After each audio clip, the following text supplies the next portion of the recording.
Hi hello ನಮಸ್ತೆ G Kannada ನ್ಯೂಸ್ಗೆ ಸ್ವಾಗತ.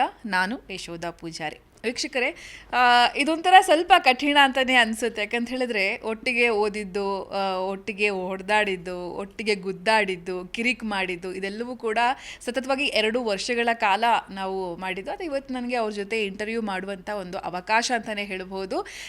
ನನ್ನ ಗೆಳತಿ ಜೊತೆಗೆ ಬಿಗ್ ಬಾಸ್ ಸ್ಪರ್ಧಿ ಚೈತ್ರಾ ಕುಂದಾಪುರ ಅವರನ್ನು ಇವತ್ತು ಇಂಟರ್ವ್ಯೂ ಮಾಡ್ತಾ ಇದ್ದೀನಿ. ಬಿಗ್ ಬಾಸ್ ಅಂತ ಬಂದಾಗ ಪ್ರತಿ ವರ್ಷ ಪ್ರತಿ ಸೀಸನ್ನಲ್ಲೂ ಎಲ್ಲರನ್ನೂ ಇಂಟರ್ವ್ಯೂ ಮಾಡಿದ್ದೀನಿ.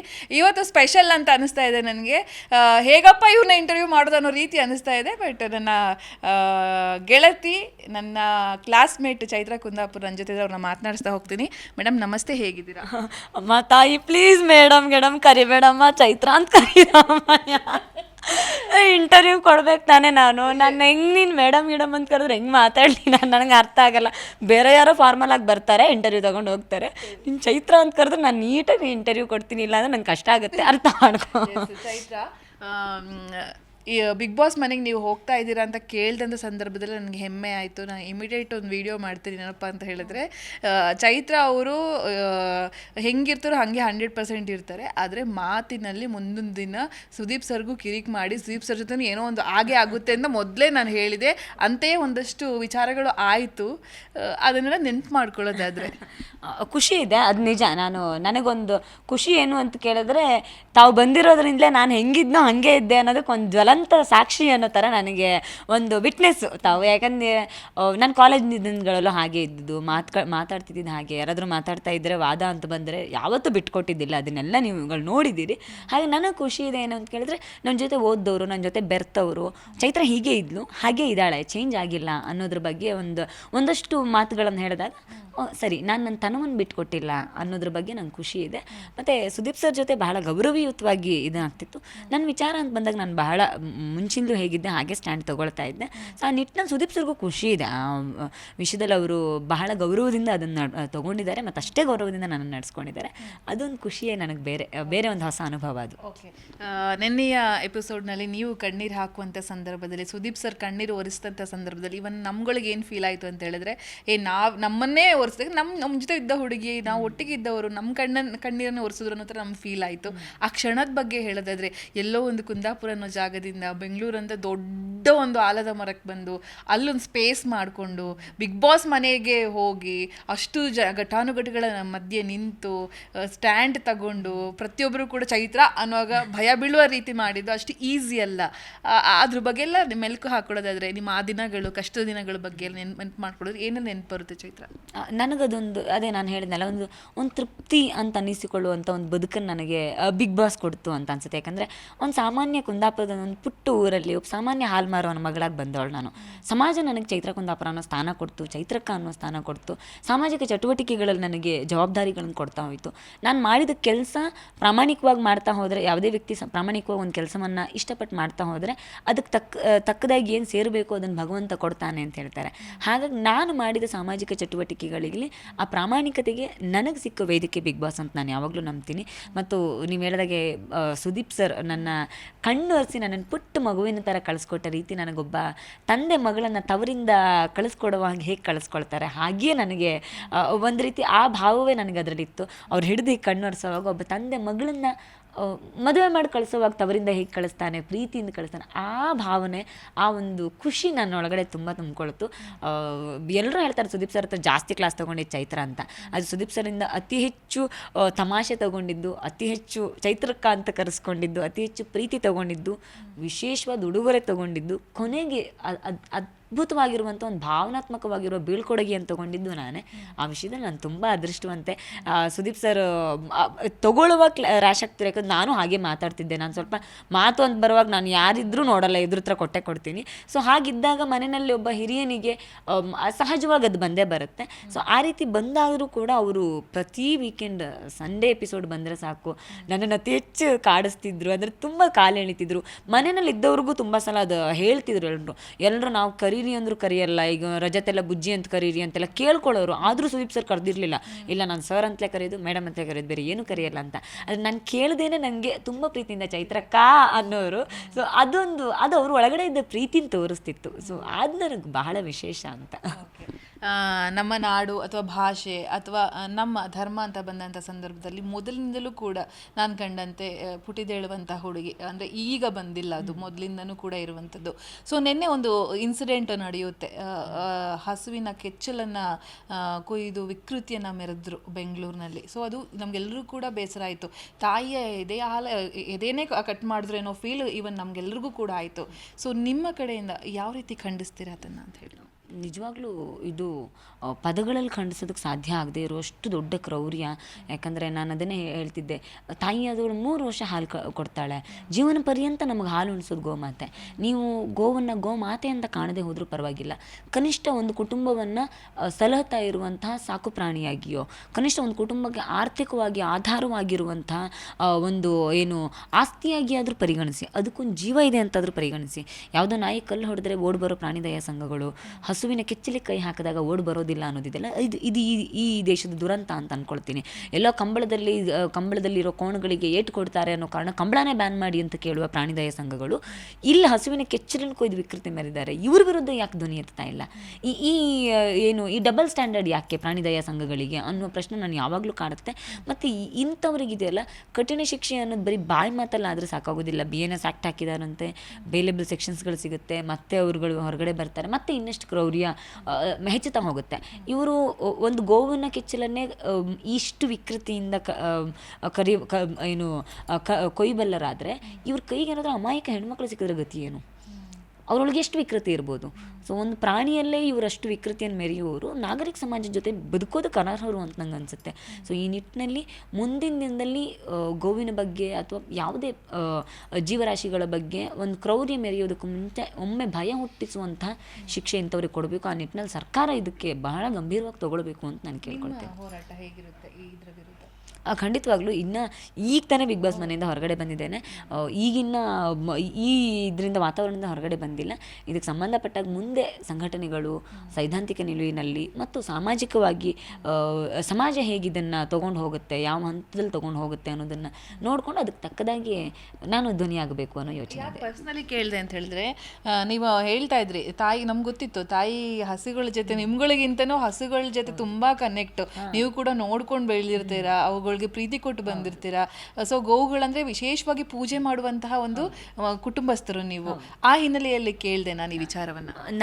ನಾನು ಯಾವಾಗಲೂ ಅದನ್ನು ನಂಬ್ತೇನೆ. ಗೋವು ಅನ್ನೋದು ನಮಗೆ ಯಾವತ್ತೂ ಪ್ರಾಣಿಯಾಗಿಲ್ಲ, ನಮ್ಮ ಥರನೇ ಮನುಷ್ಯರ ಹಾಗೇನೆ ಒಂದು ಸಂಬಂಧವನ್ನು ಬೇಯಿಸ್ಕೊಂಡು ಬಂದಿರೋದು. ನಾವು ಅತ್ತಾಗ ನಮ್ಮ ಮನೆಯ ಗೋವುಗಳು ಹತ್ತಿರೋದನ್ನು ನಾನು ನೋಡಿದ್ದೇನೆ. ನಮಗೇನೋ ಸಮಸ್ಯೆ ಬಂದಾಗ ಗೋವುಗಳು ಅದಕ್ಕೆ ಸ್ಪಂದಿಸಿರೋದನ್ನು ನಾನು ನೋಡಿದ್ದೇನೆ. ನಮ್ಮ ಮನೇಲಿ ನಮ್ಮ ಅಮ್ಮಂಗೆ ದನ ಸಾಕಿಲ್ಲ ಅಂತಂದರೆ, ದನ ಇಲ್ಲ ಅಂತಂದರೆ ನಮ್ಮ ಅಮ್ಮಂಗೂ ಜ್ವರ ಬರೋಕ್ಕೆ ಶುರುವಾಗುತ್ತೆ. ಆ ಥರದೊಂದು ಅವಿನಾಭಾವ ಸಂಬಂಧ ನಮ್ಮ ಮನೆಯಲ್ಲಿದೆ.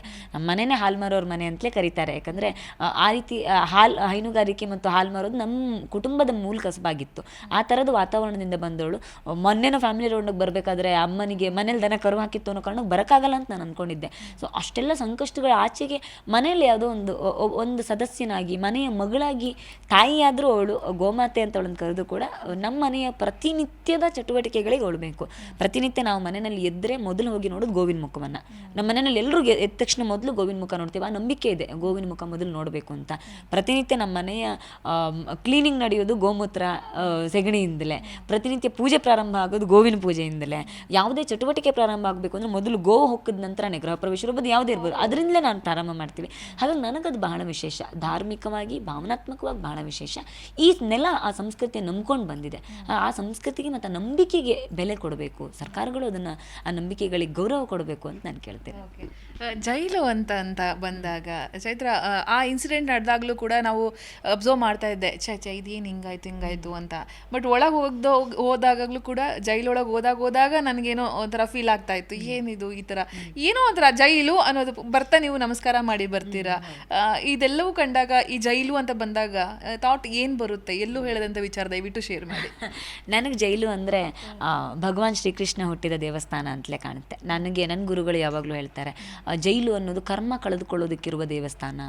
ನೀವು ಮಾಡದೇ ಇರುವ ತಪ್ಪಿಗೆ ನೀವು ಜೈಲಿಗೆ ಹೋಗ್ತೀರಿ ಅನ್ನೋದಾದರೆ ಅದು ಪೂರ್ವ ಜನ್ಮದಲ್ಲಿ ನೀವೇನೋ ಗೊತ್ತಿಲ್ಲದೋ ಮಾಡಿರುವ ಕರ್ಮಗಳನ್ನು ಕಳ್ಕೊಳ್ಳೋದಕ್ಕೆ ಇದೊಂದು ಒಳ್ಳೆ ಯೋಗ ಅಂತ ಅನ್ಸುತ್ತೆ. ಹಾಗಾಗಿಯೇ ಹಿಂದಿನ ಅವತಾರದಲ್ಲಿ ಭಗವಾನ್ ಮಹಾವಿಷ್ಣು ಹಿಂದಿನ ಅವತಾರದಲ್ಲಿ ಮಾಡಿದ ಕರ್ಮಗಳನ್ನು ಕಳ್ಕೊಳ್ಳೋದಕ್ಕೆ ಮುಂದಿನ ಕೃಷ್ಣಾವತಾರದಲ್ಲಿ ಜೈಲಿನಲ್ಲಿ ಹುಟ್ಟುತ್ತಾನೆ. ಯಾಕೆ ದೇವಕಿ ವಸುದೇವರು ಜೈಲಿಗೆ ಹೋಗ್ತಾರೆ, ಮಾಡದೇ ಇರೋ ತಪ್ಪಿಗೆ ಜೈಲಲ್ಲಿ ಕಳಿಬೇಕಾಗಿ ಬರುತ್ತೆ ಅನ್ನುವ ಕೃಷ್ಣ ಅದನ್ನು ಬಹಳ ಅದ್ಭುತವಾಗಿ ದೇವಕಿಗೆ ವರ್ಣಿಸ್ತಾನೆ. ಅದು ಈ ಹಿಂದಿನ ಹಿಂದಿನ ಅವತಾರದಲ್ಲಿ ರಾಮಾವತಾರದಲ್ಲಿ ಬಂದಿದ್ದಂಥ ಸಂದರ್ಭ. ರಾಮನ ಅವತಾರದಲ್ಲಿ ಕೈಕೇಯಿ ರಾಮನನ್ನು 14 ವರ್ಷಗಳ ಕಾಲ ಜೈಲಿಗೆ ವನವಾಸ ಕಟ್ಟುತ್ತಾಳೆ. ಅದರ ಕರ್ಮವನ್ನು ಕಳ್ಕೊಳ್ಳೋದಕ್ಕೋಸ್ಕರ ದೇವಕಿಯಾಗಿ ಮತ್ತೆ ಹುಟ್ಟುತ್ತಾಳೆ ಜೈಲಿನಲ್ಲಿ. 14 ವರ್ಷಗಳ ಕಾಲ ತನ್ನ ಕಂದನಿಂದ ದೂರ ಇರುವ ಪರಿಸ್ಥಿತಿ ಬರುತ್ತೆ. ಇವೆಲ್ಲವೂ ಕೂಡ ಜನ್ಮಗಳ ಕರ್ಮಗಳನ್ನು ಕಳೆದುಕೊಳ್ಳುವ ಸ್ಥಾನ. ಹಾಗಾಗಿ ಮಥುರೆಗೆ ನೀವು ಹೋದರೆ ಜೈಲಿನ ರೂಪದಲ್ಲೇ ಕೃಷ್ಣ ಇರೋದು. ನೀವು ಮಥುರೆಗೆ ಹೋಗಿ ಕೃಷ್ಣನ ಜನ್ಮನಾಡಿಗೆ ಹೋದರೆ ಅದು ಜೈಲಿನ ರೂಪದಲ್ಲೇ ಇರೋದು. ಸೊ ಆ ಪರಿಭಾವನೆ ನೋಡಿದಾಗ ನಾನು ಬಹಳ ಧಾರ್ಮಿಕ ವ್ಯಕ್ತಿ. ನಾನು ಭಗವಂತನನ್ನು ಪ್ರತಿ ಇಂಚಿನಲ್ಲೂ ನಾನು ದೇವರನ್ನು ಕಾಣುವ ಪ್ರಯತ್ನ ಮಾಡ್ತೇನೆ. ಹಾಗಾಗಿ ಭಗವಂತನೇ ಅದನ್ನು ನೋಡಬಹುದಾದರೆ ನಾನು ಅದನ್ನೇ ಕಳಪೆ ಜೈಲಿನಲ್ಲೂ ಬರೆದಿದ್ದೆ. ಜಗಕ್ಕೆ ಪಾಠ ಹೇಳಲು ಬಂದ ಜಗದೋದ್ಧಾರಕನೇ ಜೈಲಿನಲ್ಲೇ ಜನಿಸಿದ್ದನಂತೆ ಅಂತ. ಆ ಪಾಠವನ್ನು ಕಲಿಬೇಕು ಮತ್ತು ಕರ್ಮವನ್ನು ಕಳ್ಕೊಳ್ಬೇಕು ಅಂತಂದರೆ ಅದು ಅದ್ಭುತವಾಗಿರುವಂತಹ ಏನು ವ್ಯವಸ್ಥೆ ಅಂದರೆ ಅದು ಜೈಲು. ನಾನು ಅದನ್ನು ಅಷ್ಟೇ ಗೌರವದಿಂದ ನಂಬ್ತೇನೆ. ತಪ್ಪು ಮಾಡಿದವರೇ ಜೈಲಿಗೆ ಹೋಗಬೇಕು ಅಂತಿಲ್ಲ. ನಾನು ನನ್ನ ಬದುಕಲ್ಲಿ ತುಂಬ ಜನ ನಿರಪರಾಧಿಗಳು ವ್ಯವಸ್ಥೆಯ ಏನು ಇದಕ್ಕೆ ಬಲಿಯಾಗಿ, ವ್ಯವಸ್ಥೆಯ ದುರಹಂಕಾರಗಳಿಗೆ ಬಲಿಯಾಗಿ ಶಿಕ್ಷೆ ಅನುಭವಿಸಿರುವಂಥ ಬಹಳಷ್ಟು ಜನರನ್ನು ನಾನು ನೋಡಿದ್ದೇನೆ. ಹಾಗಾಗಿ ನನಗೆ ಅದೆಲ್ಲೋ ಒಂದು ಕಡೆ ನನ್ನ ಕರ್ಮಗಳನ್ನು ಕಳ್ಕೊಳ್ಳೋದಕ್ಕಿರೋ ಸ್ಥಾನ ಅಂತ ಅನಿಸುತ್ತೆ ಹೊರತು ಅದೇನೋ ಒಂದು ಹೋಗೋದಕ್ಕಾಗದೇ ಇರುವಂಥದ್ದಲ್ಲ. ಕೆಲವರು ಆಸ್ಪತ್ರೆಯಲ್ಲಿ ಹೋಗಿ ಕರ್ಮ ಕಳ್ಕೊಳ್ತಾರೆ, ಇನ್ನು ಕೆಲವರು ಜೈಲಿಗೆ ಹೋಗಿ ಕರ್ಮ ಕಳ್ಕೊಳ್ತಾರೆ ಅಷ್ಟೇ. ಕಠಿಣ ಯಾವ್ದಾದ್ರು ಇನ್ಸಿಡೆಂಟ್ ನೆನಪು ಮಾಡ್ಕೋಬಹುದು ಕಠಿಣ ಅಂತ ಅನ್ಸುತ್ತಾ? ಒಳಗೆ ಜೈಲಲ್ಲಿ ಇಲ್ಲ ಹೊರಗಡೆ ನಿಜವಾದ ಜೈಲು? ಇಲ್ಲ, ನನಗೆ ಬದುಕು ಬಹಳ ಅಂದರೆ ಸಮಾಜಕ್ಕೋಸ್ಕರ ನಾನೇನು ಮಾಡಿದ್ದೆ ಕೆಲಸ ಅದನ್ನು ಸಮಾಜ ಮರ್ತಿರಲಿಲ್ಲ. ನನ್ನ ಜೊತೆ ಬಹಳ ದೊಡ್ಡ ತಂಡ ನಿಂತಿತ್ತು. ಕಾರ್ಯಕರ್ತರು ಭಾಳ ಗಟ್ಟಿಯಾಗಿ ನಿಂತಿದ್ದರು. ನನ್ನ ಕುಟುಂಬ ಭಾಳ ಗಟ್ಟಿಯಾಗಿ ನಿಂತಿದ್ದರು. ನಾನು ಇದನ್ನು ಇಷ್ಟು ಸುಲಭವಾಗಿ ಗೆದ್ದು ಬರ್ತೀನಿ ಅಂತ ಅಂದ್ಕೊಂಡಿರಲಿಲ್ಲ. ಎಲ್ಲಕ್ಕಿಂತ ಹೆಚ್ಚಾಗಿ ಭಗವಂತ ನನ್ನ ಜೊತೆಗೆ ನಿಂತಿದ್ದ. ನಾನು ಒಂದು ವರ್ಷ ನಾನು ಯಾವುದೂ ವೇದಿಕೆಗಳಿಗೆ ಹೋಗಲೇ ಇಲ್ಲ. ಆ ಇನ್ಸಿಡೆಂಟ್ ಆದಮೇಲೆ ಕರಿತಿದ್ರು ನನ್ನ ಕಾರ್ಯಕರ್ತರು ಬನ್ನಿ ಬನ್ನಿ ಅಂತ. ನಾನು ಯಾವತ್ತೂ ಹೋಗಿರಲಿಲ್ಲ. ಆವಾಗ ನಾನು ತುಂಬ ದೊಡ್ಡ ಗುರುಗಳೊಬ್ಬರ ಹತ್ರ ಹೋದಾಗ ಅವ್ರು ಹೇಳಿದರು, ನಿನ್ನಿಂದ ವೇದಿಕೆಗಳನ್ನು ಕಿತ್ಕೊಳ್ಬೇಕು, ನಿನ್ನ ಮಾತುಗಳನ್ನು ಕಿತ್ಕೊಳ್ಬೇಕು ಅನ್ನುವ ಕಾರಣಕ್ಕೇ ನಿನ್ನ ಮೇಲೆ ಈ ಆರೋಪ ಬಂದಿದೆ. ಇಂಥದ್ದೊಂದು ಆರೋಪವನ್ನು ನೀನು ಎದುರಿಸ್ತಾ ಇದೆಯಾ, ಅದನ್ನ ನೆನಪಲ್ಲಿಡು. ನಾನು ನವರಾತ್ರಿ ಸಂದರ್ಭದಲ್ಲಿ ಕಳೆದ ವರ್ಷ ಜೈಲಿಗೆ ಹೋಗಿದ್ದೆ. ಮುಂದಿನ ನವರಾತ್ರಿ ಒಳಗೆ ನೀನು ಜಗನ್ಮಾತೆಗೆ ಮಾಡಿದ ಪೂಜೆ ನಿಜವಾಗಿದ್ದರೆ, ನೀನು ನಿರಪರಾಧಿಯಾಗಿದ್ದರೆ, ಮುಂದಿನ ನವರಾತ್ರಿ ಒಳಗೆ ನೀನು ಕಳ್ಕೊಂಡ ವೇದಿಕೆ ನಿನಗೆ ವಾಪಸ್ ಸಿಗುತ್ತೆ ಅಂತ ಯಥಾವತ್ತ ಗುರುಗಳು ಹೇಳಿದ ಹಾಗೆ ಆಯಿತು. ನಾನು ಹಿಂದಿನ ನವರಾತ್ರಿಗೆ ಜೈಲಲ್ಲಿ ಇರ್ತೀನಿ. ಎಲ್ಲ ವೇದಿಕೆಗಳನ್ನು ಕಳ್ಕೊಂಡು ಇನ್ನೇನು ಮಾತೇ ಆಡೋದಿಲ್ಲ. ಚೈತ್ರನ ಮಾತು ನಿಂತೋಯ್ತು, ಚೈತ್ರನ ಕತೆ ಮುಗಿದೋಯ್ತು ಅಂತಾರೆ. ಮುಂದಿನ ನವರಾತ್ರಿ ಅಷ್ಟೊತ್ತಿಗೆ ನಾನು ಕರ್ನಾಟಕದ ಅತಿ ದೊಡ್ಡ ವೇದಿಕೆ ಬಿಗ್ ಬಾಸ್ ಮನೆಯಲ್ಲಿ ಇರ್ತೀನಿ. ಆ ಮನೆ ಮಾತು ಅಂದರೆ ಚೈತ್ರ ಅನ್ನುವ ಒಂದು ವಿಶೇಷವಾದ ಪಟ್ಟವನ್ನೇ ಕೊಟ್ಟು ಕಾಣಿಸುತ್ತೆ. ಇದೆಲ್ಲ ಒಂದು ಕಡೆ ಭಗವಂತ ಸತ್ಯವಂತರ ಧರ್ಮದ ಪರವಾಗಿ ನಿಲ್ಲುವವರ ಬೆನ್ನಿಗೆ ಭಗವಂತ ಯಾವಾಗಲೂ ಕಾಯ್ತು. ನಾವು ಹೇಳ್ತೀವಿ ಕೊಲ್ಲುವ ಕೈ 1000 ಇದ್ದರು ಕಾಯುವ ಕೈ ಮೇಲೊಂದಿರುತ್ತೆ ಅಂತ. ಆ ಕಾಯುವ ಕೈಯಾಗಿ ಭಗವಂತ ನನ್ನ ಜೊತೆ ನಿಂತ ಅನ್ನೋದು ಈಗ ಈ ಹಂತದಲ್ಲಿ ನನಗೆ ಅದು ಬಹಳ ಸ್ಪಷ್ಟವಾಗಿ ಆಗಿದೆ ಅಂತ ಅನ್ಸುತ್ತೆ. ಚೈತ್ರ, ಟ್ರೋಲ್ ಅನ್ನೋದು ಬಹಳ ನಿಮ್ಗೆ ಆ ನೋವನ್ನು ಅನುಭವಿಸಿದಿರ ನೀವು. ಈಗ ಬಿಗ್ ಬಾಸ್ ಅಲ್ಲಿ ಇದ್ದಾಗ ಕೂಡ ಆ ಟ್ರೋಲ್ ಅನ್ನೋದು ಜಾಸ್ತಿ ಇತ್ತು. ಇತ್ತೀಚೆಗೆ ನಿನ್ನೆ ಮೊನ್ನೆಯಿಂದ ನಾನು ಗಮನಿಸ್ತಾ ಇದ್ದೆ. ನೇರವಾಗಿ ಕೇಳೋದಾದ್ರೆ ಏನಪ್ಪ, ಚೈನ್ ಕದ್ದ ಚೈತ್ರನ್ಗೆ 50 ಲಕ್ಷ ಕದಿಯೋದು ದೊಡ್ಡ ವಿಚಾರ ಅಲ್ಲ.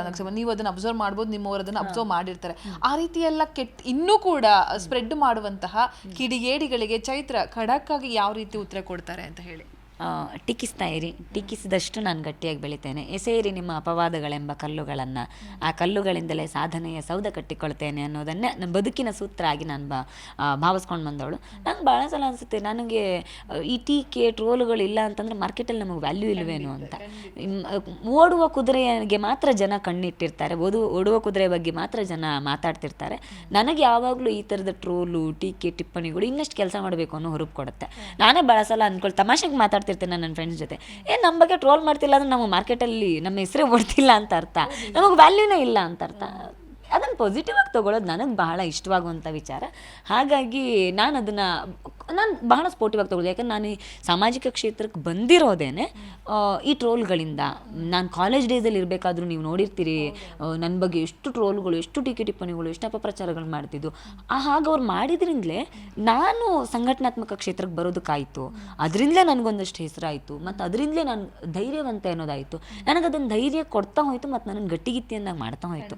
ಸೊ ನಾನು ಯಾವಾಗಲೂ ನಂಬ್ತೇನೆ, ಒಂದು ಕೊರಡು ಕಲ್ಲಾಗಿದ್ದರೆ ನಾನು ಈ ಟ್ರೋಲುಗಳು, ಟೀಕೆಗಳು, ಕಮೆಂಟ್ಗಳು ಉಳಿಪೆಟ್ಟುಗಳು ಅಂತ ನಾನು ಭಾವಿಸ್ತೇನೆ. ಈ ಉಳಿಪೆಟ್ಟುಗಳೇ ನನ್ನನ್ನು ಶಿಲೆಯನ್ನಾಗಿ ಮಾಡ್ತವೆ. ಸೊ ಆ ಶಿಲೆ ಆ ಒಂದು ಮೂರ್ತಿ ನಾನು ಆಗಿದ್ದೇನೆ ಅಂತ ಪರಿಭಾವಿಸ್ತೀರ, ನೀವು ಇನ್ನೂ ಎಸಿಬಹುದು, ನನಗೇನು ಬೇಸರ ಇಲ್ಲ. ಯಾಕಂದರೆ ನಾನು ಅದನ್ನು ಭಾಳ ಚೆನ್ನಾಗೇ ತಗೊಳ್ಳೋ ಶಕ್ತಿ ನನಗಿದೆ. ಇನ್ನಷ್ಟು ನಾನು ಗಟ್ಟಿ ಆಗ್ತೀನಿ, ಇನ್ನಷ್ಟು ಜಾಸ್ತಿ ಕೆಲಸ ಮಾಡ್ತೀನಿ ಅಷ್ಟೇ. ಸೂಪರ್.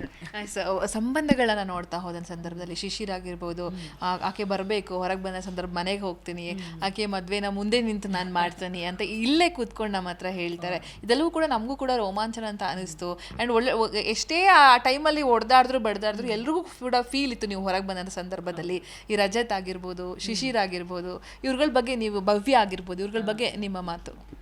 ನನಗೆ ಶಿಶಿರಣ್ಣ ಬಹಳ ವಿಶೇಷ. ಅಂದರೆ ಅವ್ರ ವಿಚಾರದಲ್ಲಿ ಜೋಡಿ ಟಾಸ್ಕ್ನಲ್ಲಿ ಮತ್ತೊಂದು ವಿಚಾರದಲ್ಲಿ ಒಂದಷ್ಟು ಭಿನ್ನಾಭಿಪ್ರಾಯಗಳಿದೆ. ಬಟ್ ನಾನು ಹೃದಯದಿಂದ ಯಾವತ್ತೂ ಶಿಶಿರಣ್ಣನಿಗೆ ಯಾವುದೋ ಒಂದು ಟಾಸ್ಕಲ್ಲಿ ಮೋಸ ಮಾಡಬೇಕು ಅಂತ ಖಂಡಿತವಾಗ್ಲೂ ನಂಗೆ ಆ ಭಾವನೆ ಇರಲಿಲ್ಲ. ಎಪಿಸೋಡನ್ನು ಸೂಕ್ಷ್ಮವಾಗಿ ಗಮನಿಸಿದವರು ಗೊತ್ತಾಗೇ ಆಗುತ್ತೆ. ಏನೋ ಶಿಶಿರಣ್ಣನಿಗೆ ಮೋಸ ಮಾಡಬೇಕು ಅನ್ನೋ ಉದ್ದೇಶಕ್ಕೆ ಇರಲಿಲ್ಲ, ಯೋಚನೆಯೇ ಮಾಡಿದೆ ತಗೊಂಡ ನಿರ್ಧಾರ ಅದಷ್ಟೇ ಆಗಿತ್ತು. ನಂಗೆ ಮನೆಯಲ್ಲಿ ತುಂಬ ಕ್ಲೋಸ್ ಇದ್ದಿದ್ದು ಶಿಶಿರಣ್ಣ ಮತ್ತು ತ್ರಿವಿಕ್ರಮಣ್ಣ. ತುಂಬ ಅಂದರೆ ನಿಜವಾಗ್ಲೂ ಅಣ್ಣಂದ್ರ ಥರ ನಿಂತವ್ರವರು ಅವರಿಬ್ಬರು. ಮತ್ತು ಶಿಶಿರಣ್ಣಕ್ಕೆ ಬಹಳ ವಿಶೇಷ, ನನಗೆ ನರಕದಿಂದಲೇ ಅವ್ರ ಜೊತೆಗಿದ್ವಿ, ಹಸಿವನ್ನು ಹಂಚಿಕೊಂಡು ಒಂದೇ ತಟ್ಟೆಲ್ಲಿ ತಿಂದಿದ್ದೇವೆ. ಏನಾಗುತ್ತೆ ಗೊತ್ತಾ, ಮನುಷ್ಯ ಹಸಿವಿನ ಜೊತೆಗೆ ನಿಂತಾಗಿದೆ ಅಲ್ಲ, ಒಂದು ಒಗ್ಗಟ್ಟು ಬೇರೆನೇ ಬರುತ್ತೆ. ಆ ನರಕದ ಹಸಿವು, ಆ ಹೋರಾಡಬೇಕು ಅನ್ನೋ ಕಿಚ್ಚು, ಆ ಭಾವ ಯಾವಾಗಲೂ ಜೀವಂತ. ನಂಗೆ ಗೊತ್ತಿಲ್ಲ, ತುಂಬ ಜನ ಹೇಳ್ತಾರೆ ಶಿಶಿರ್ ಹೊರಗಡೆ ಹೀಗಿಲ್ಲ, ತುಂಬ ಜೋರು ಹಾಗೀಗೆಲ್ಲ ಮಾತಾಡೋರು. ಬಟ್ ನನಗನ್ಸುತ್ತೆ ಜೀವನ ಪರ್ಯಂತ ಅವ್ರು ಯಾರ ಜೊತೆಗಾದ್ರೂ ಬಿಗ್ ಬಾಸ್ ಮನೆ ಒಳಗಡೆ ಹೇಗಿದ್ರು ಹಾಗೆ ಹೊರಗಡೆನೂ ಇರಬಹುದು ಅನ್ನೋದಾದ್ರೂ ನನ್ನ ಜೊತೆ ಖಂಡಿತವಾಗ್ಲೂ ಇರ್ತಾರೆ ಅನ್ನೋದೊಂದಿದೆ. ಮತ್ತು ಆ ಅಣ್ಣ ಅನ್ನೋ ಸ್ಥಾನ ಅವ್ರಿಗೆ ಯಾವಾಗಲೂ ಇರುತ್ತೆ. ನಾನು ಅದನ್ನು ವಿಶೇಷವಾಗಿ ಕೊಡ್ತೀನಿ. ಜೊತೆಗೆ ತ್ರಿವಿಕ್ರಮಣ್ಣ ಕೂಡ ಹಾಗೆ. ಭವ್ಯನೂ ತುಂಬ ಕ್ಲೋಸ್ ಇದ್ದರು. ರಜತ್ ಒಂದು ಫ್ರೆಂಡ್ಲಿ ನೇಚರ್ನಲ್ಲಿ ಕಿರಿಕಿರಿ ಮಾಡೋದು. ನಿಮ್ಮಿಬ್ಬರ ಇದು ನೋಡೋದೇ ಜಗಲ್ಬಂದಿ ನೋಡೋದು ನಮ್ಗೆ ಖುಷಿ. ಅವ್ರು ನಿಮ್ಗೆ ಟಾಂಟ್ ಕೊಡೋದು, ಅದಕ್ಕೆ ನಿಮ್ಮ ರಿಯಾಕ್ಷನ್ನು ಅವೆಲ್ಲ ಸಿಕ್ಕಾಪಟ್ಟೆ ವೈರಲ್ ಆಗಿದೆ. ಅದನ್ನೆಲ್ಲ ಆ ವಿಡಿಯೋ ನಾನು ಕೂಡ ಎಷ್ಟೋ ಸಲ ಎಂಜಾಯ್ ಮಾಡಿ ನೋಡಿದ್ದೀನಿ.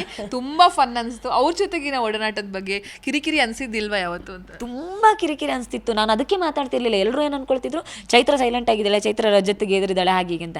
ಇಲ್ಲ, ನಾನೇನು ಅನ್ಕೊಂಡು ಈ ಮನುಷ್ಯಗೆ ನಾನು ಯಾಕೆ ಮೈಲೇಜ್ ಕೊಡಬೇಕು ಅನ್ನೋ ಥರ ಯೋಚನೆ ಮಾಡ್ತಿದ್ದೆ. ಈ ಮನುಷ್ಯ ಯಾಕೆ ಅವ್ರು ಯಾವಾಗಲೂ ನನ್ನ ಬೆನ್ನಿಂದ ಯಾಕಮ್ಮ ಬಿದ್ದಿದ್ಯಾ, ನನ್ನ ಬೆನ್ನಿಂದ ಯಾಕೆ ಬಿದ್ದಿದ್ಯಾ ಅಂತ ಅವ್ರು ಕೇಳೋರು. ಬಟ್ ಎಲ್ಲರಿಗೂ ಗೊತ್ತಾಗ್ತಿತ್ತು ಅವ್ರು ನನ್ನ ಬೆನ್ನಿಗೆ ಬಿದ್ದು ಬೇತಾಳದ ಥರ ಟಾರ್ಚರ್ ಕೊಡ್ತಿದ್ರು ಅಂತ. ಆದಷ್ಟು ಅವ್ರನ್ನ ಅವಾಯ್ಡ್ ಮಾಡೋ ಪ್ರಯತ್ನ ಮಾಡ್ತಿದ್ದೆ.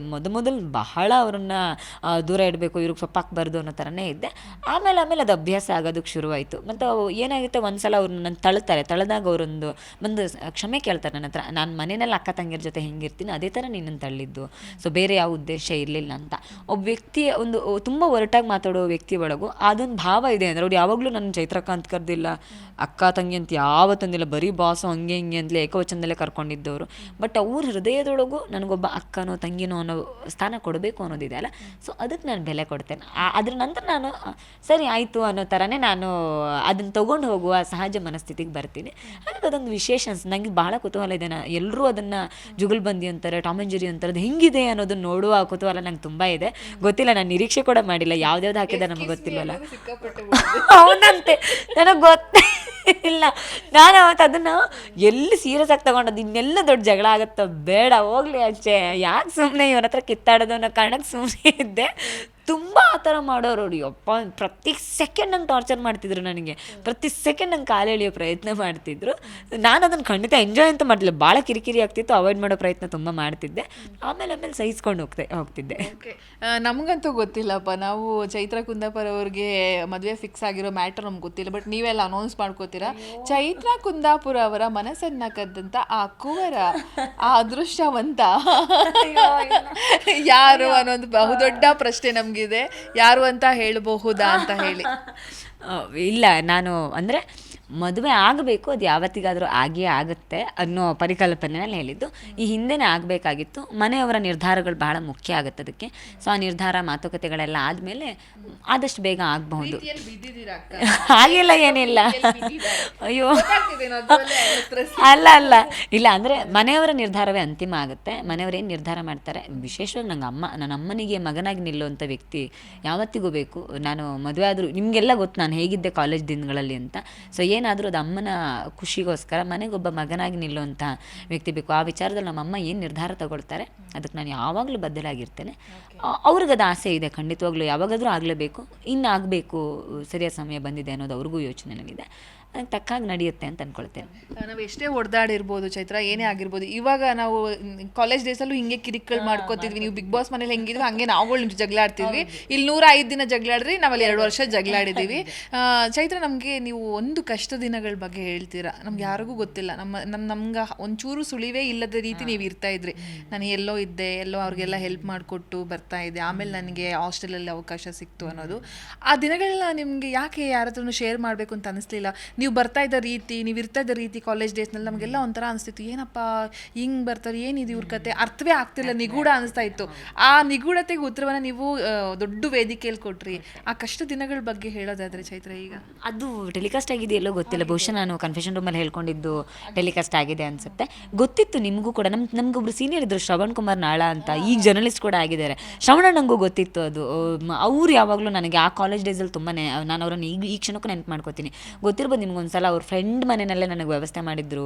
ದಿಢೀರ್ ಅಂತ ನಾನು ಕೆಲಸ ಕಳ್ಕೊತೀನಿ, ಆಮೇಲೆ ಅವ್ರದ್ದೊಬ್ಬರು ಫ್ರೆಂಡ್ ಮನೆಯಲ್ಲಿ ವ್ಯವಸ್ಥೆ ಮಾಡ್ತಾರೆ. ಅದ್ರ ನಂತರ ಮತ್ತೆ ಹಾಸ್ಟೆಲು, ಅಲ್ಲಿದ್ದ ಪ್ರೊಫೆಸರ್ಸ್ಗಳು ಹೆಲ್ಪ್ ಮಾಡ್ತಾರೆ. ಸೊ ಸುಮಾರು ಗೊತ್ತಿತ್ತು.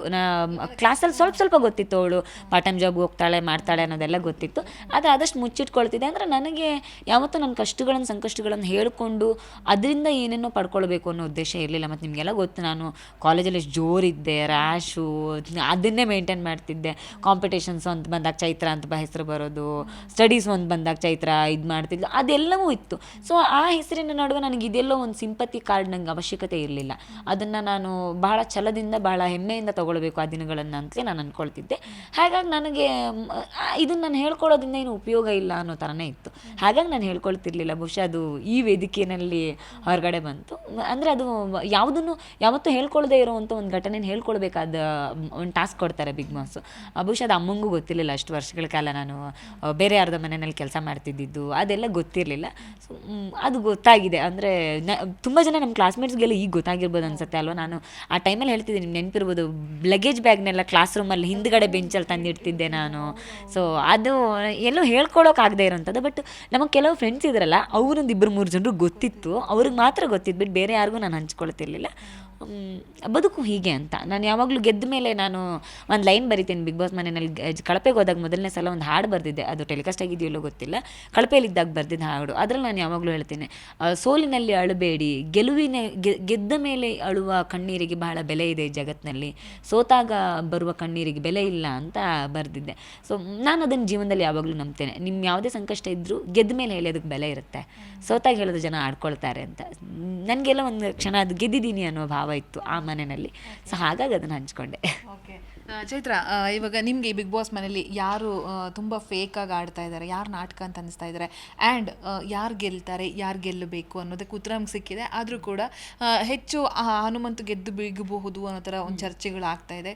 ನೀವು ಒಳಗಿದ್ದು ಹೊರಗೆ ಬಂದವರು ಏನು ಹೇಳೋದಕ್ಕೆ ಇಷ್ಟಪಡ್ತೀರಾ? ನಾನು ಅಂದ್ಕೊಳ್ತೀನಿ, ಹನುಮಂತಣ್ಣ ಆಟವನ್ನು ಏನೋ ಇದನ್ನು ಗೆಲ್ಲೇಬೇಕು ಅನ್ನೋ ಜಿದ್ದಿಗೆ ಬಿದ್ದು ಆಡ್ತಾ ಇರುವ ವ್ಯಕ್ತಿ ಖಂಡಿತ ಅಲ್ಲ. ಬಂದರೆ ಬಂತು, ಹೋದ್ರೆ ಹೋಯ್ತು ಅನ್ನೋ ಥರ, ಬಾರಕ ಬಂದರೆ ಬಂತು, ಇಲ್ಲಾಂದ್ರೆ ಹೋಯ್ತು ಅಷ್ಟೇ, ಏನದ್ರಲ್ಲಿ ಏನಿದೆ ಅನ್ನೋ ಥರ ಸಹಜವಾಗಿ ತೊಗೊಂಡಿರುವಂಥ ವ್ಯಕ್ತಿ ಹನುಮಂತಣ್ಣ. ಆಟ ತುಂಬ ಚೆನ್ನಾಗಿ ಆಡ್ತಿದ್ದಾರೆ. ಅದ್ರ ಬಗ್ಗೆ ತುಂಬ ಗಂಭೀರವಾಗಿ ಗೆಲ್ಲೇಬೇಕು, ಗೆದ್ದಿಲ್ಲ ಅಂದ್ರೆ ಆಗಲ್ಲ ಅನ್ನೋ ಥರದ್ದೆಲ್ಲ ಮನಸ್ಥಿತಿಯ ಹುಡುಗ ಖಂಡಿತ ಅಲ್ವೇ ಅಲ್ಲ, ತುಂಬ ಸಹಜವಾಗಿ ತೊಗೊಳ್ತಾರೆ. ಹಾಗಾಗಿ ನನಗೆ ಹನುಮಂತಣ್ಣ ಮತ್ತು ತ್ರಿವಿಕ್ರಮಣ್ಣ ಇಬ್ಬರು ಟಾಪ್ 2ನಲ್ಲಿ ಬರಬಹುದು ಅನಿಸುತ್ತೆ. ಬರಬೇಕು ಅಂತಲೂ ನನಗೆ ಬಹಳ ಬಯಕೆ ಇದೆ. ಗೆಲುವು ಅನ್ನೋ ವಿಚಾರ ಬಂದಾಗ ಪ್ರಾಮಾಣಿಕವಾಗಿ ತ್ರಿವಿಕ್ರಮಣ್ಣನಿಗೆ ಆ ಗೆಲುವು ಸಿಗಬೇಕು ಅಂತ ನಾನು ಸದಾ ಪ್ರಾರ್ಥನೆ ಮಾಡ್ತೀನಿ. ಯಾಕಂದರೆ ಅವ್ರಿಗೆ ಆ ಗೆಲುವಿನ ಅವಶ್ಯಕತೆ ಇದೆ. ಮತ್ತು ಅದಕ್ಕೋಸ್ಕರ ಅವರು ಬದುಕಿನ ಬಹುದೊಡ್ಡ ಅವಕಾಶಗಳನ್ನು ತ್ಯಾಗ ಮಾಡಿದ್ದಾರೆ. ಬಿಗ್ ಬಾಸ್ಗೋಸ್ಕರ ಅವರು ಹಾಕಿರೋ ಪರಿಶ್ರಮ ಇದೆಯಲ್ಲ, ಅದು ಬಹಳ ದೊಡ್ಡದು. ಅದು ಯಾರಿಗೂ ಗೊತ್ತಿಲ್ಲ. ನನಗೂ ತ್ರಿವಿಕ್ರಮಣ್ಣನಿಗೂ ತುಂಬ ಕ್ಲೋಸ್ ಕಾಂಟ್ಯಾಕ್ಟ್ ಇದ್ದಿದ್ದೀನಿ. ಅವರು ನಾನು ತುಂಬ ಹಂಚ್ಕೊಳ್ತಿದ್ದೆ. ಇಡೀ ಮನೆಯಲ್ಲಿ ನಾನು ಅತಿ ಹೆಚ್ಚು ಕ್ಲೋಸ್ ಇದ್ದೆ ತ್ರಿವಿಕ್ರಮಣ್ಣನ ಜೊತೆಗೆ. ಹಾಗಾಗಿ ವಿಕಿ ಅಣ್ಣಂಗೆ ಆ ಗೆಲುವು ಸಿಗಬೇಕು, ಆ ಪರಿತಪಿಸುವಿಕೆ ಇದೆ ಅಲ್ಲ, ಬಹಳ ವರ್ಷದ ಪರಿತಪಿಸುವಿಕೆ, ಬಹಳ ವರ್ಷಗಳಿಂದ ಬಿಗ್ ಬಾಸ್ ಮನೆ ಕೂಡ ವಿಕಿ ಅಣ್ಣನಂಥ ಒಬ್ಬ ಆಟಗಾರನಿಗೋಸ್ಕರ ಕಾಯ್ತಿತ್ತು ಅಂತ ನನಗೂ ತುಂಬ ಸಲ ಅನಿಸಿದೆ. ಈ ವೇದಿಕೆಗೋಸ್ಕರ, ಈ ಗೆಲುವಿಗೋಸ್ಕರ ತುಂಬ ಪರಿಶ್ರಮ ಹಾಕಿದ್ದಾರೆ, ಸಾಕಷ್ಟು ತ್ಯಾಗ ಮಾಡಿದ್ದಾರೆ. ಮತ್ತು ಅವ್ರಿಗೆ ಆ ಗೆಲುವಿನ ಅವಶ್ಯಕತೆ ತುಂಬ ಇದೆ. ಯಾಕಂದರೆ ಬದುಕಲ್ಲಿ ತುಂಬ ಯಶಸ್ಸನ್ನು ಇಷ್ಟರಲ್ಲಿ ಕಳ್ಕೊಂಡಿದ್ದಿದೆ. ತುಂಬ ಅವ್ರು ಯಾವಾಗಲೂ, ನಾನು ಮೊನ್ನೆ 0.02 ಸೆಕೆಂಡ್ಸ್ನಲ್ಲಿ ಫಿನಾಲೆ ಟಿಕೆಟ್ ತಪ್ಪಿಸ್ಕೊಂಡಾಗ ನಾನು ಅಣ್ಣನ ಹತ್ರ ಕೇಳಿದೆ, ಅಣ್ಣ ಯಾಕೆ ನೀವು ಅಳಲ್ಲ, ನಿಮ್ಗೆ ಅಳುನೇ ಬರಲ್ವಲ್ಲ, ನೀವು ಕಲ್ತಾರೆ ಯಾಕೆ ನಿಲ್ತೀರಾ ಅಂದಾಗ ಅವ್ರು ಅಂತಿದ್ರು, ಅಕ್ಕ ನನಗೆ ಇಷ್ಟರಲ್ಲಿ ಬದುಕಿನ ತುಂಬ ಸಕ್ಸಸ್ಗಳನ್ನು, ಗೆಲುವುಗಳನ್ನು ಕಳ್ಕೊಂಡು ಅಭ್ಯಾಸ ಆಗೋಗಿದೆ ಅಕ್ಕ. ನಾನು ಯಾವತ್ತೂ ಅದೃಷ್ಟ ನಂಬಲ್ಲ, ನಾನು ಎಲ್ಲದಕ್ಕೂ ಎಫರ್ಟ್ ಹಾಕಿ ಪರಿಶ್ರಮ ಹಾಕಿ ಆಡ್ತೀನಿ, ಆದರೆ ಎಲ್ಲೋ ಇಷ್ಟರಲ್ಲಿ ಕಳೆದೋಗ್ಬಿಡುತ್ತೆ ಅಂತ. ಮೊನ್ನೆನೂ ಅವ್ರಿಗೆ ಫಿನಾಲ್ ಟಿಕೆಟ್ನಲ್ಲಿ ಕೀ ಸರಿಯಾಗಿ ಸ್ವಲ್ಪ ಲೇಟಾಗಿ ಸಿಕ್ಕಿದ್ರಿಂದ ಫ್ರ್ಯಾಕ್ಷನ್ ಆಫ್ ಸೆಕೆಂಡಲ್ಲಿ ಅವ್ರು ಕಳ್ಕೊಂಡಿದ್ದು. ಹನುಮಂತಣ್ಣಂಗೆ ಸೆಕೆಂಡ್ ಕೀ ಸಿಗುತ್ತೆ, ತ್ರಿವಿಕ್ರಮಣ್ಣಂಗೆ 8ನೇದು 9ನೇದು ಕೀ ಸಿಗುತ್ತೆ. ಹಾಗಾಗಿ ಅಲ್ಲಿ ಟೈಮ್ ಗ್ಯಾಪಲ್ಲಿ ಅವ್ರು ಕಳ್ಕೊಳ್ತಾರೆ. ಅವ್ರು ಅಳೋದಿಲ್ಲ, ತುಂಬ ಗಟ್ಟಿಯಾಗಿರೋ, ಭಾವನಾತ್ಮಕವಾಗಿ, ಮಾನಸಿಕವಾಗಿ, ದೈಹಿಕವಾಗಿ ಎಲ್ಲ ರೀತಿಯಲ್ಲೂ ಪರ್ಫೆಕ್ಟ್ ಆಗಿರುವಂಥ ಒಬ್ಬ ವ್ಯಕ್ತಿ ತ್ರಿವಿಕ್ರಮಣ್ಣ. ಅವ್ರಿಗೆ ಆ ಗೆಲುವಿನ ಅವಶ್ಯಕತೆ ಇದೆ, ಗೆಲ್ಲಬೇಕು ಅವರು ಅಂತ ಪ್ರಾರ್ಥನೆ ಮಾಡ್ತೀನಿ.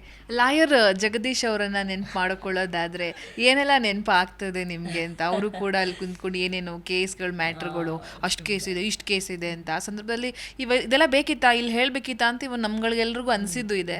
ಆ ಕ್ಷಣನೆಲ್ಲ ಹೇಗೆ ಫೇಸ್ ಮಾಡಿದ್ರಿ ನೀವಂತ ಹೇಳಿ? ಅಂದರೆ ನಾನು ಜಗದೀಶ್ ಸರ್ನ ಯಾವಾಗಲೂ ತುಂಬ ಸೀರಿಯಸ್ ಆಗಿ ಏನೂ ತಗೊಂಡಿಲ್ಲ. ಒಳ್ಳೆ ಮನುಷ್ಯನೇ, ಹಾರ್ಟ್ಲಿ ಬಹಳ ಒಳ್ಳೆ ಮನುಷ್ಯ. ತುಂಬ ಮಗುವಿನ ಥರ ಇರ್ತಾರೆ. ಸಾಮಾನ್ಯ ಹುಡುಗರೆಲ್ಲ ಮಾತಾಡ್ತಾರೆ, ತುಂಬ ದೇವರಂಥ ಮನುಷ್ಯ, ಸಂಜೆ ಮೇಲೆ ಸಿಗಬಾರ್ದು ಅಂತ.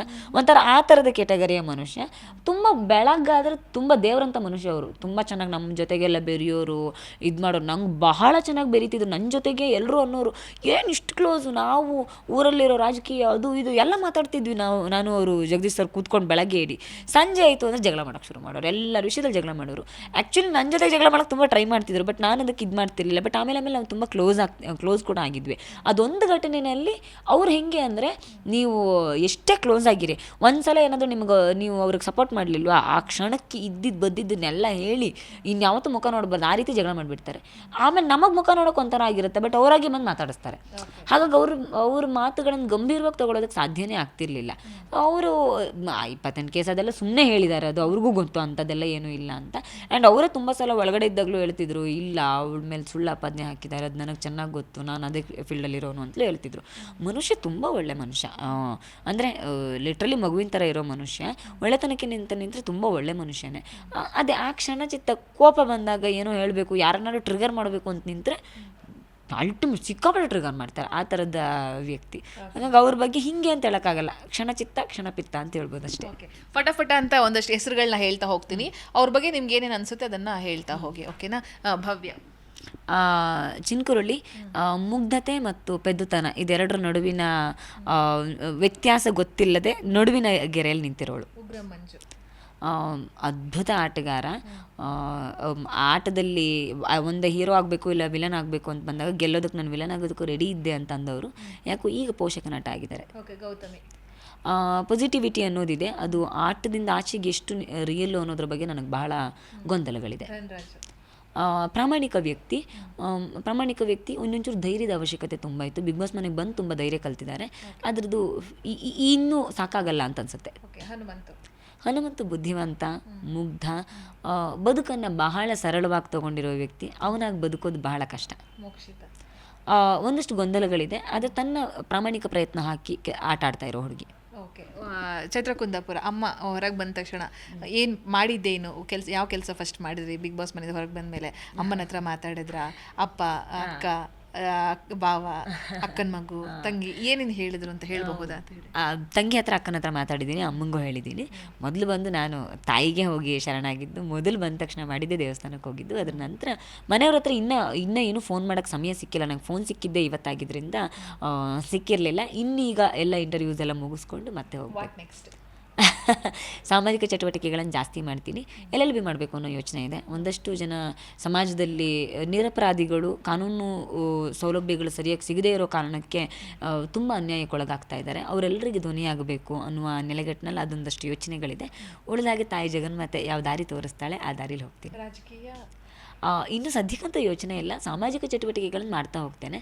ತಾಯಿ ಅವಕಾಶ ಹೇಗೆ ಕೊಡ್ತಾಳೆ ಹಾಗೆ ಮುಂದುವರಿತೇನೆ ಅಷ್ಟೇ. ಅವಮಾನ, ಸನ್ಮಾನ ಎರಡೂ ಬೇಕು ಬದುಕಿನಲ್ಲಿ. ಮೊದಲು ಅವಮಾನ ಸಿಗಲಿ, ಕೊನೆಗೆ ಸನ್ಮಾನ ಸಿಗಲಿ ಅಂತ ಭಾವಿಸ್ತೇನೆ. ಮದುವೆ ಆದಷ್ಟು ಬೇಗ ಖಂಡಿತ ಕರಿತೇನೆ. ನಾನು ಇನ್ನೊಬ್ಳಿದ್ದಾಳೆ ಶ್ವೇತಾ ಅಂತ ಇಲ್ಲ, ಆದಷ್ಟು ಬೇಗ. Thank you Chaitra. ಮುಂದೆ ನಿಮ್ಮ ಏನಿದೆ ಜರ್ನಿ ಅದು ತುಂಬ ಸುಖಕರವಾಗಿರಲಿ, ಇನ್ನಷ್ಟು ಸಾಧನೆ ಮಾಡ್ತಾ ಹೋಗಿ, ಹೀಗೆ ಮತ್ತೆ ಮತ್ತೆ ಇಂಟರ್ವ್ಯೂ ಮಾಡುವಂಥ ಭಾಗ್ಯ ನಮಗೆ ಸಿಗ್ತಾ ಇರಲಿ. Thank you so much and all the best ನಿಮಗೆ. Thank you so much. ತುಂಬ ಖುಷಿ ಆಯಿತು. ತುಂಬ ವರ್ಷಗಳ ನಂತರ ಮತ್ತೆ ನಾವು ಭೇಟಿಯಾದ್ವಿ. ಕಾಲೇಜ್ ದಿನಗಳೆಲ್ಲ ನೆನಪಾಯಿತು. ಖುಷಿಯಾಗಿದ್ದೇನು ಅಂತ ಕೇಳಿದ್ರೆ, ನಾನು ಬಿಗ್ ಬಾಸ್ ಮನೆಯಲ್ಲಿ ಕಾಲೇಜ್ ಡೇಸಲ್ಲಿ ಹೆಂಗಿದ್ದೆ ಹಾಗೆ ಇದ್ದೆ ಅನ್ನೋದು ಅದನ್ನು ಒಪ್ಕೊಂಡಿದ್ದಿದ್ದಲ್ಲ ಇದೊಂಥರ ನಂಗೆ ವಿಟ್ನೆಸ್ ಇದ್ದಾಗ ನೋಡ್ರಪ್ಪ ನಾನೇನು ಕ್ಯಾಮರಾ ಇದ್ದಿದ್ದಕ್ಕೆ ನಾಟಕ ಮಾಡ್ತಿರ್ಲಿಲ್ಲ, ನಾನು ಇದ್ದಿದ್ದೆ ಹೀಗೆ ಅನ್ನೋದಕ್ಕೆ thank you so much. Thank you. ವೀಕ್ಷಕರೇ ನೋಡಿದ್ರಲ್ಲ, ಇದು ಚೈತ್ರ ಕುಂದಾಪುರ ಅವರ ಮಾತುಗಳು. ಇದು ಈ ಹೊತ್ತಿನ ವಿಶೇಷ. ನೋಡ್ತಾ ಇರಿ ಜಿ ಕನ್ನಡ ನ್ಯೂಸ್, ಸತ್ಯವೇ ಸುದ್ದಿಯ ಜೀವಾಳ.